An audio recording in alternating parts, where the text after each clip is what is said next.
মুসলিম বিশ্বের যে কোনো বিপদে প্রতিরোধের মশাল হাতে এগিয়ে আসা ইরান এবার পাশে দাঁড়িয়েছে বিপদে পড়া গ্লোবাল সুমুদ ফ্লোটিলার। গাজাবাসীর জন্য ত্রাণ সামগ্রী বহনকারী নৌবহর গ্লোবাল সুমুদ ফ্লোটিলায় ইসরায়েলি হানার বিরুদ্ধে আবারও ফুঁসে উঠেছে ইরান।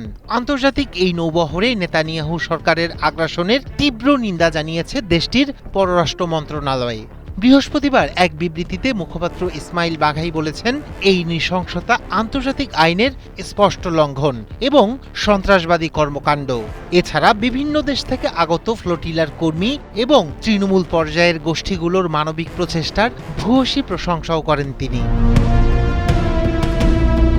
ইরানকে নিজেদের কৌশলগত মিত্র হিসেবে দাবি করে ফিলিস্তিনের সশস্ত্র প্রতিরোধ সংগঠনগুলো।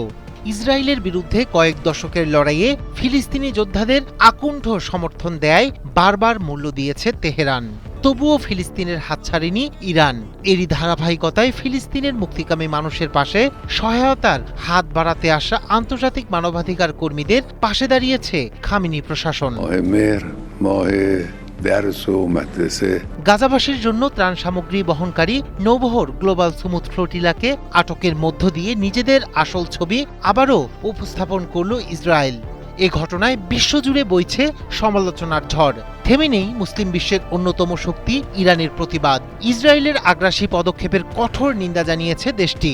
একে সন্ত্রাসবাদের সঙ্গে তুলনা করে এই হামলার জন্য দায়ী অপরাধীদের জবাবদিহি করার আহ্বান জানিয়েছে দেশটির পররাষ্ট্র মন্ত্রণালয়। একই সঙ্গে এ ঘটনায় তুরস্ক, স্পেন, ইতালি, জার্মানি ও গ্রিস সহ বহু দেশে শুরু হয়েছে ব্যাপক বিক্ষোভ। শুধু ইরানে নয়, ফ্লোটিলা নৌবহরকে বাধা দেয়া ও বেশ কয়েকজনকে আটকের ঘটনায় বিশ্বজুড়ে নিন্দার ঝড় উঠেছে।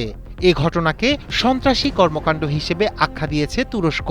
ব্রিটিশ লেবার পার্টির সাবেক নেতা এবং বর্তমান ইউর পার্টির প্রধান জেরেমি করবিন এটিকে আন্তর্জাতিক আইনের লঙ্ঘন বলে উল্লেখ করেছেন।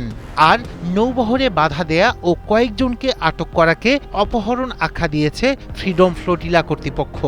তাদের তথ্যমতে এ অভিযানে অংশ নেয় ৪০টিরও বেশি বেসামরিক নৌযান, যেখানে প্রায় ৫০০ জন যাত্রী আছেন।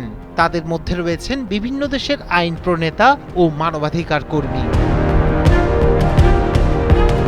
অন্যদিকে গাজামুখী ত্রাণবহর আটকে দেয়ায় ব্যাপক বিক্ষোভ হয়েছে ইতালিতে। রাতেই দেশটির রাজধানী রোমের সড়কে নেমে বিক্ষোভ করেন হাজার হাজার মানুষ। শুক্রবার দেশটির সবচেয়ে বড় শ্রমিক ইউনিয়ন ধর্মঘট ডেকেছে।